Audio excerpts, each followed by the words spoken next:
पीछे हमसायों का मुर्गा मुझे बहुत तंग कर रहा है, तो उसको बैकग्राउंड म्यूज़िक को ज़रा आप अवॉइड करें। स्टेप है, अगर यही वाला एंड पे आपको मिलता है मैकेनिज़्म में, तो आपका मैकेनिज़्म ठीक है। एक अल्डिहाइड बना और एक हमारे पास आज हमने समझना है मैकेनिज़्म ऑफ अल्डोल कंडेंसेशन।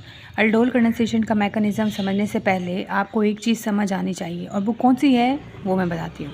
ये मोस्ट इम्पोर्टेंट आपका शॉर्ट क्वेश्चन के तौर पे भी आ सकता है और ये लॉन्ग क्वेश्चन के तौर पे भी आता है, तो आपने दोनों तरीके से याद करना है। मैकेनिज़्म शॉर्ट में पूछ सकते हैं और लॉन्ग में भी पूछा जाता है।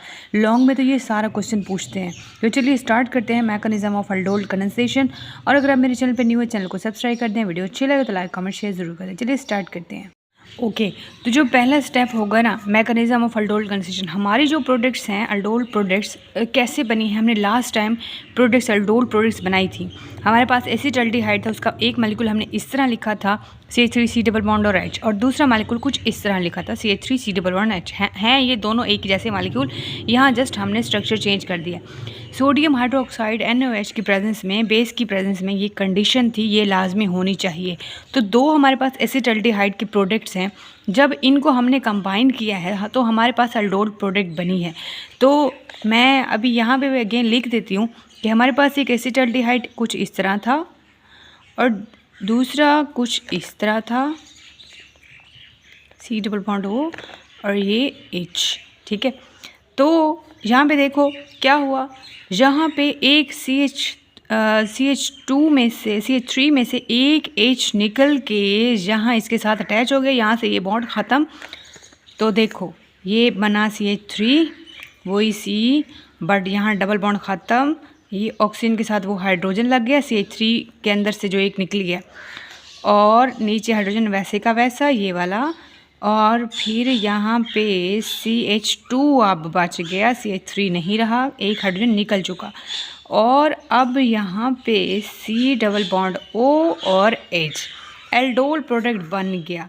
मतलब हमारे पास एक अल्डिहाइड बना और एक हमारे पास अल्कोहल बना, तो ये अल्डोल प्रोडक्ट हमें हासिल हो गई, ठीक है। अच्छा तो अब मैकेनिज़्म की तरफ चलते हैं। अब जो फर्स्ट स्टेप है, हमने बेस से न्यूक्लियोफाइल जनरेट करवाना है। बेस से फर्स्ट स्टेप मैकेनिज़्म का, हमने बेस से जनरेट करवाना है न्यूक्लियोफाइल। बेस का हमारे पास OH नेगेटिव मौजूद है। अच्छा, और अगर आपको नहीं पता कैसे जनरेट करवाएंगे, तो मैंने जब स्टार्टिंग में लिखा था NaOH कैसे ब्रेक डाउन होता है, Na पॉजिटिव और OH नेगेटिव है, वो बताया था, आप देखिएगा एनोसेशन रिएक्शन में। तो बेस से हमने न्यूक्लियोफाइल जनरेट कराना है। ये जो हमारे पास मॉलिक्यूल है, ये पहला मॉलिक्यूल है, ये वाला एक पहला मॉलिक्यूल है। इसको हमने इस तरह कुछ खोल के लिखा है। अब OH नेगेटिव अटैक करेगा इस H पे और वाटर रिमूव हो जाएगा। तो पीछे कुछ इस तरह का हमारे पास स्ट्रक्चर, हमारे पास इस तरह का मॉलिक्यूल बनेगा जो कि न्यूक्लियोफाइल है। अब देखो जैसे ही OH नेगेटिव ने इस H पे अटैक किया, ये इसके साथ इसको ले गया, और ये पीछे CH2 minus C double bond O और H, ये हमारे पास एक न्यूक्लियोफाइल जनरेट हुआ। अगेन यहाँ पे मैं फिर भी लिख देती हूँ, ये न्यूक्लियोफाइल देखो CH2 C double bond O और H, ये आपका न्यूक्लियोफाइल है।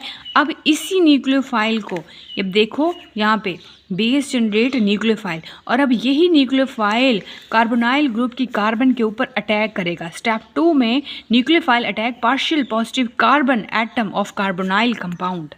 अब दूसरा मॉलिक्यूल हमने लेना है, दूसरा molecule, second molecule. First molecule से हमने जनरेट करवाया है न्यूक्लियोफाइल, तो सेकंड मॉलिक्यूल को के ऊपर हम वही उसी का बना हुआ न्यूक्लियोफाइल जो था, जो फर्स्ट प्रोडक्ट थी हमारे पास, ये वाली, ये इससे जो हमने जनरेट करवाया था ना न्यूक्लियोफाइल, यही न्यूक्लियोफाइल अटैक करेगा अब सेकंड मॉलिक्यूल पे। अब ये सेकंड मॉलिक्यूल है, ये देखो, इसको कुछ इस तरह लिखेंगे हम CH3 C double bond O और नीचे H, और ये जो हमारा न्यूक्लियोफाइल था यही अगेन इधर लेके आएंगे हम CH2 और माइनस C डबल बॉन्ड और H, और यही जो न्यूक्लियोफाइल है नेगेटिव, ये जाएगा पार्शियल पॉजिटिव कार्बन के ऊपर अटैक करेगा और यहाँ से बॉन्ड शिफ्ट हो जाएगा। तो यहाँ पे देखो ये फिर अगेन जहाँ पे बॉन्डिंग शिफ्टिंग देखे ना, ये मैं अगेन इधर लिखती हूँ, ये देखो CH3 C double bond O और नीचे H, ये हमारा एसिटाल्डिहाइड का सेकंड मॉलिक्यूल है, और ये जो हमने जनरेट करवाया था nucleophile C double bond O और H। तो अब यही न्यूक्लियोफाइल अटैक करेगा इस पार्शियल पॉजिटिव और यहाँ से बॉन्ड शिफ्ट, ये टूट जाएगा सिंगल में। तो फिर पीछे क्या बचेगा? पीछे बचेगा ये देखो CH3 सेम वही, बट अब C इसके ऊपर O और क्या लिखेंगे यहाँ पे? कुछ भी नहीं लिखेंगे, लेकिन यहाँ O नेगेटिव लिखेंगे। ये मैं अगेन स्टेप करवा रही हूँ, वैसे यहाँ पे मैंने लिख दिया है ऑलरेडी CH3C और O नेगेटिव और नीचे फिर वही H, फिर ये CH2 और C डबल बॉन्ड O और H। ये देखो ये वही वाला है, उसको मैंने अगेन लिख दिया था कि शायद समझ ना आए, तो फिर ये वही लिखा हुआ है, ये यही स्टेप है, ठीक है। इसको अगेन मैंने इधर कर दिया है आपके समझाने के लिए, ठीक है। तो सिंपल है, वही न्यूक्लियोफाइल अटैक किया पार्शियल पॉजिटिव और यहाँ से ये बॉन्ड शिफ्ट हो गया, ये O नेगेटिव बच गया और इन दोनों के दरमियान अब बॉन्ड बन गया। इस कार्बोनाइल ग्रुप और ये इस CH2 के दरमियान बॉन्ड बन गया, ये देखो ये, और बाकी वही है, ठीक है। अच्छा, अभी भी हमारा स्टेप कंप्लीट नहीं हुआ। कैसे नहीं हुआ? ये जो हमने वाटर निकाला था स्टार्टिंग में, ये जो हमारा एक न्यूक्लियोफाइल से ये हाइड्रोजन निकल गया था, इसके साथ चला गया था, तो अब यही वाटर हमने यूज़ करना है इस प्रोडक्ट में, क्योंकि अभी ये हमारा इनकम्प्लीट है। ये इधर मैं स्टेप 3 कर रही हूँ अगेन। ये जो हमारे पास निकला था ना, हमारे पास CH3 C और O नेगेटिव, नीचे वही H और फिर CH2, फिर C डबल बॉन्ड O और H।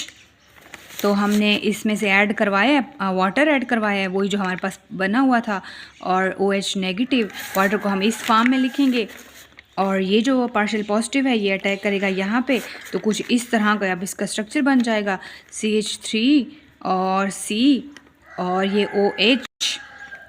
पीछे हमसायों का मुर्गा मुझे बहुत तंग कर रहा है, तो उसको बैकग्राउंड म्यूज़िक को ज़रा आप अवॉइड करें, इस पे तवज्जो दें, ठीक है। ये पार्शियल पॉजिटिव ये इधर आ गया, इसके साथ अटैच हो गया, और ये जो अब बच गया है पार्शियल नेगेटिव, ये बाहर निकल आएगी बेस, ये बाहर निकल आएगी, ठीक है। वही सिंपल सा स्टेप था, ये थर्ड स्टेप था, ये जो मैंने अब अगेन आपको करके दिखा दिया है, ठीक है। इसमें वही फिर अटैक होगा, वही प्रोडक्ट हमें फिर वही अगेन प्रोडक्ट देखो अल्कोहल वाली और एसिटाल्डिहाइड वाली, वो अल्डिहाइड वाली प्रोडक्ट हमें मिलेगी, बेस वही निकलेगी। अगर आप चाहते हो कि आपका जो मैकेनिज़्म है वो ठीक निकला है, तो ये जो आपका अल्डोल कंडेंसेशन का पहला स्टेप है, अगर यही वाला एंड पे आपको मिलता है मैकेनिज़्म में, तो आपका मैकेनिज़्म ठीक है, और अगर यही प्रोडक्ट आपको नहीं मिल रही तो आपका मैकेनिज़्म गलत हो जाएगा। तो इस चीज़ को अपने माइंड में रखना है मैकेनिज़्म करते हुए, ठीक है। यहाँ तक कोई मसला हो ज़रूर पूछिएगा, वीडियो अच्छी लगे तो लाइक कमेंट शेयर ज़रूर कर दो, कोई सजेशन देनी है तो दे सकते हैं। मिलते हैं नेक्स्ट लेक्चर में, अपना ख्याल रखिएगा। थैंक यू सो मच, अल्लाह हाफिज़।